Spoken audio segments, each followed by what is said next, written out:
मंडळी, अखेर जागा वाटपाचा पडदा उठायला सुरुवात झाली आहे। विशेष म्हणजे जागा वाटप जाहीर करण्यात भारतीय जनता पार्टीनं पहिला नंबर लावला असून भाजपच्या पहिल्या उमेदवार यादीत 99 जागांसाठी 99 उमेदवार जाहीर करण्यात आलेत। या 99 जागांचं गणित साधताना भाजपनं सुरुवातीच्याच यादीत सगळ्यात सुरक्षित आणि कुठलाही वाद नसणाऱ्या जागांवरचे उमेदवार जाहीर केले आहेत। शिवाय अनेक मतदारसंघ घराण्यांच्या राजकारणाला किंवा नेत्यांच्या निकटवर्तीयांना संधी देण्यात आल्याचं आपल्याला बघायला मिळतं। या सगळ्यात एक महत्त्वाच्या भागावर भाजपनं विशेष लक्ष दिल्याचं दिसून येतंय। तो भाग म्हणजे मराठवाडा। शिंदेंनी बंड केलं तेव्हा मराठवाड्यानं यात मोठी साथ दिली। मात्र त्यानंतर झालेल्या लोकसभा निवडणुकीत याच मराठवाड्यात भाजपचा एकही आमदार निवडून आला नाही। त्यामुळे आगामी विधानसभा निवडणुकीत भाजपला मराठवाडा साथ देणार का हे बघणं महत्त्वाचं ठरणार आहे। किंबहुना विधानसभा आणि लोकसभेची गणितं खूप वेगळी असतात। म्हणूनच हे स्थानिक गणित लक्षात घेऊन मराठवाड्यातील कुठले आमदार फिक्समध्ये निवडून येणार आणि त्यांच्या विजयाचं गणित कसं असणार हे आपण आज या व्हिडिओच्या माध्यमातून जाणून घेणार आहोत।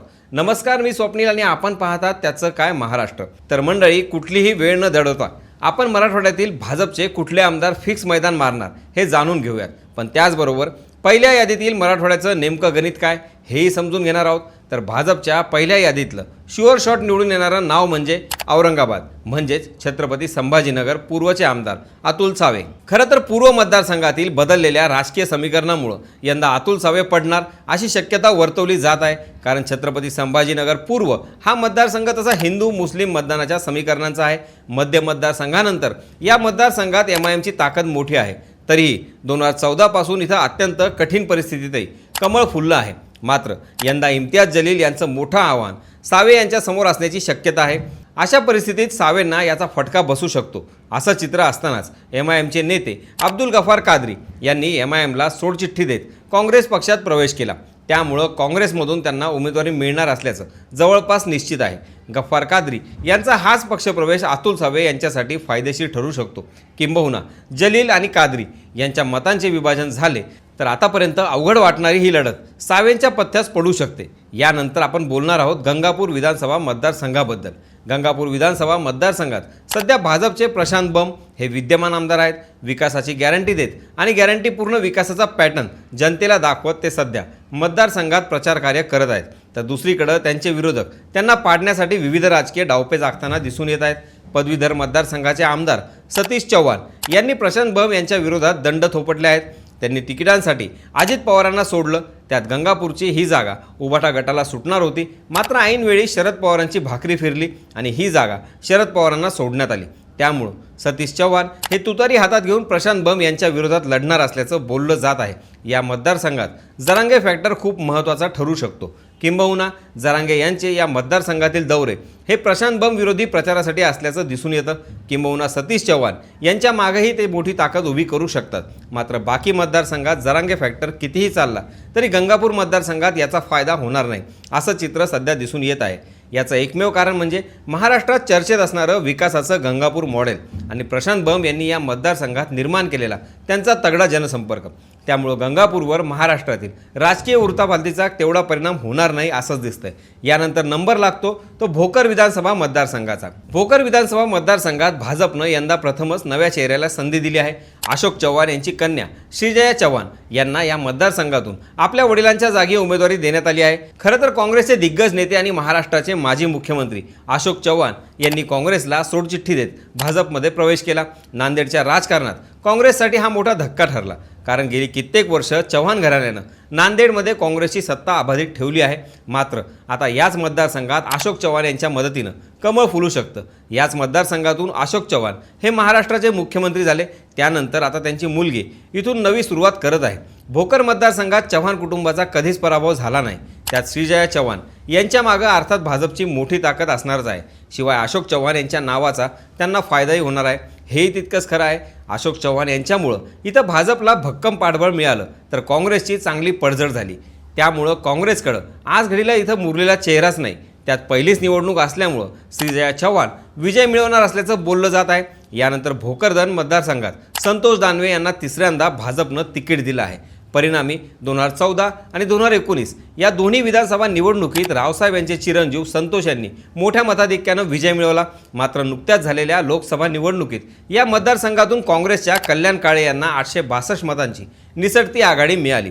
याच आघाडीमुळे मवियाचे नेते कार्यकर्त्यांचे मनोबल उंचावले असून याचा फायदा मवियाच्या उमेदवारास होण्याची दाट शक्यता वर्तवली जात आहे। परंतु स्थानिक पातळीवर आता गणित बदलायला सुरुवात झाली आहे। महाविकास आघाडीमध्ये या मतदारसंघावरून चांगलीच रस्सीखेच सुरू आहे, तर दुसरीकडे भाजपचे रावसाहेब दानवे यांनी आपल्या मुलाला निवडून आणण्यासाठी कंबरच कसली आहे। त्यामुळे लीड कमी असली तरी संतोष दानवे हे विजयाची हॅट्रिक साधतील असं वातावरण भोकरदन विधानसभेत दिसून येत आहे। यानंतर हिंगोली विधानसभेसाठी विद्यमान आमदार तानाजी मुटकुळे यांना चौथ्यांदा उमेदवारी जाहीर केली आहे। इच्छुकांची मोठी गर्दी असून देखील भाजपनं पुन्हा एकदा मुटकुळे यांना संधी दिली। 2009च्या पराभवानंतर मुटकुळे यांनी 2014 आणि 2019 मध्ये मोठा विजय साकारला होता। विशेष म्हणजे यंदाच्या निवडणुकीत जातीय समीकरण लक्षात घेता तानाजी मुटकुळे हेच उमेदवार योग्य असतील यावर भाजप नेतृत्वाने शिक्कामोर्तब केलंय। त्यामुळे या मतदारसंघात बंडखोरी होण्याची शक्यता वर्तवली जात आहे। अशाही परिस्थितीत तानाजी मुटकुळे आपलं सीट राखतील असा विश्वास व्यक्त केला जात आहे। यानंतर उमेदवारीसाठी सगळ्यात चर्चेत होता तो फुलंब्री मतदारसंघ। अखेर फुलंब्री विधानसभा निवडणुकीसाठी भाजपने अनुराधा चव्हाण यांना उमेदवारी जाहीर केली। त्यामुळे मागील गेल्या 6 महिन्यांपासून सुरू असलेल्या उमेदवारीच्या संदर्भातील चर्चा अखेर रविवारी थांबली। फुलंब्री विधानसभा मतदारसंघातील आमदार हरिभाऊ बागडे यांची राजस्थान येथे राज्यपालपदी वर्णी लागली, तर दुसरीकडे त्यांचे राजकीय प्रतिस्पर्धी डॉक्टर कल्याण काळे खासदार म्हणून निवडून आले। त्यामुळे दोन्ही आजी माजी आमदार फुलंब्री विधानसभा मतदारसंघाच्या बाहेर पडले। मात्र पक्षातील इच्छुकांमध्ये नाराजी पसरली, तर दुसरीकडे शिवसेनेचे 2 उमेदवार बंडाच्या तयारीत असल्याचं इथून दिसून येत आहे। मात्र गेल्या 10 वर्षांपासून फुलंब्री विधानसभा मतदारसंघात अनुराधा चव्हाण सातत्यानं वावरत आहेत। त्यामुळे सर्वेच्या निकषानुसार अखेर त्यांच्या उमेदवारीवर शिक्कामोर्तब झाला आहे। किंबहुना फुलंब्री मतदारसंघातून त्या विजयाचा श्रीगणेशा करतील असंही वातावरण इथं दिसून येत आहे। येत्या काळात इथं जरांगे फॅक्टर कितपत चालणार, महाविकास आघाडीच्या उमेदवाराच्या ताकदीवर इथला विजय अवलंबून असणार आहे। तुर्तास अनुराधा चव्हाण यांचं पारडं जड मानलं जात आहे। यानंतर आतापर्यंत भाजपचा सर्वात अनुभवी आणि बळकट मतदारसंघाबद्दल आपण बोलूयात। तो मतदारसंघ म्हणजे परतूर विधानसभा मतदारसंघ। कारण जालना जिल्ह्यातील परतूर विधानसभा मतदारसंघासाठी भाजपकडून विद्यमान आमदार बबनराव लोणीकर यांना सलग 8व्यांदा उमेदवारी जाहीर झाली आहे। 1990 पासूनच्या विधानसभा निवडणुकांमध्ये आतापर्यंत तेच भाजपचे उमेदवार राहिले असून 4 वेळेस ते निवडून आलेले आहेत। 2009 पासूनच्या 3 विधानसभा निवडणुकात काँग्रेसचे सुरेश कुमार जेथलिया हे लोणीकर यांचे प्रतिस्पर्धी होते। आता सलग 4थ्या वेळेसही तेच लोणीकर, त्यांच्या विरुद्ध काँग्रेसचे उमेदवार तेच असणार आहेत। मात्र त्यांचं या भागातील प्रस्थ बघता तेच या मतदारसंघातून फिक्स आमदार होतील असंही मानलं जात आहे। ते म्हणतात की काही व्यक्तींना काहीच करायची गरज नसते, त्यांचं वर्चस्वच पुरेसं असतं। तसंच बबनराव लोणीकर आणि परतूरचं समीकरण म्हणता येईल। यानंतर किनवट माहूर विधानसभा मतदारसंघात भाजपचे विद्यमान आमदार भीमराव केराम यांना पुन्हा एकदा उमेदवारी जाहीर झाली आहे।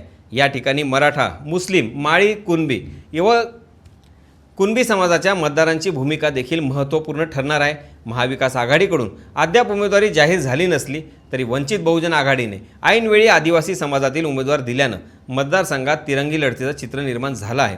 मात्र याही परिस्थितीत भीमराव केराम आपला गड राखणार असं मानलं जात आहे। एकंदरीतच आपण आढावा घेतलेल्या मराठवाड्यातील 8 मतदारसंघांमध्ये यंदा फिक्स कमळ फुलणार असं मानलं जात आहे। या व्यतिरिक्त अजून 4 मतदारसंघ आहेत ज्यात भाजपनं उमेदवार दिले आहेत, ते म्हणजे मुखेड, नायगाव, जिंतूर आणि बदनापूर। या 4ही मतदारसंघात भाजपला विजयासाठी मोठे कष्ट उपसावे लागणार आहेत। बदनापूर विधानसभा मतदारसंघात नारायण कुचे यांना जरांगे फॅक्टरचा मोठा फटका बसू शकतो असं बोललं जात आहे। तर जिंतूरमध्ये मेघना बोर्डीकर यांच्यासमोर तिरंगी आव्हान असल्यानं इथली गणितं विस्कटल्याचं बोललं जात आहे। तर नायगावमध्ये रिपाई आठवले गट आणि भाजप पुरस्कृत आमदार राजेश पवार यांना उमेदवारी जाहीर झाली। मात्र तिथल्या स्थानिक समीकरणामुळे आठवले गटच त्यांच्यावर नाराज असल्याचं चित्र आहे। किंबहुना यांचा फटका त्यांना बसू शकतो। तर मुखेड मतदारसंघात भाजपनं तुषार राठोड यांना उमेदवारी जाहीर केली आहे। मात्र त्यानंतर लगेच मुख्यमंत्र्यांचे माजी खासगी सचिव बालाजी पाटील खदगावकर यांनी अपक्ष उमेदवारीची घोषणा केली। दरम्यान भाजप नेते माजी जिल्हाध्यक्ष व्यंकटराव पाटील गोजेगावकर, अशोकराव पाटील रावीकर, गुणवंत पाटील हंगरगेकर यांच्यासह अनेक भाजप कार्यकर्त्यांनी खदगावकर यांचा प्रचार करणार असल्याचं म्हटलं आहे। अशा परिस्थितीत तुषार राठोड यांच्यासाठी ही जागा राखून ठेवणं मोठं किचकट ठरणार आहे। एकंदरीतच या 4 मतदारसंघात यंदा भाजपसाठी परिस्थिती बिकट असणार आहे, तर बाकीचे 8 मतदारसंघ मात्र भाजपला पावणार अशी स्थिती आहे। आता प्रचार सुरू झाला आहे, त्यामुळे कुणाचा प्रचार कुणाला तारणार, कुणाला खुर्चीचा हक्क सोडावा लागणार हे येत्या काळात स्पष्ट होणारच आहे। आपण वेळोवेळी याबाबतचे अपडेट घेत राहणारच आहोत। तत्पूर्वी तुमचं या जागांवर काय मत आहे हे आम्हाला कमेंट बॉक्समधून कळवायला विसरू नका. बाकी राजकारणाच्या आखाड्यात आपली नजर कायम असणारच आहे, तेव्हा कुठेही जाऊ नका, पाहत राहा, सबस्क्राईब करा. त्याचं काय महाराष्ट्र.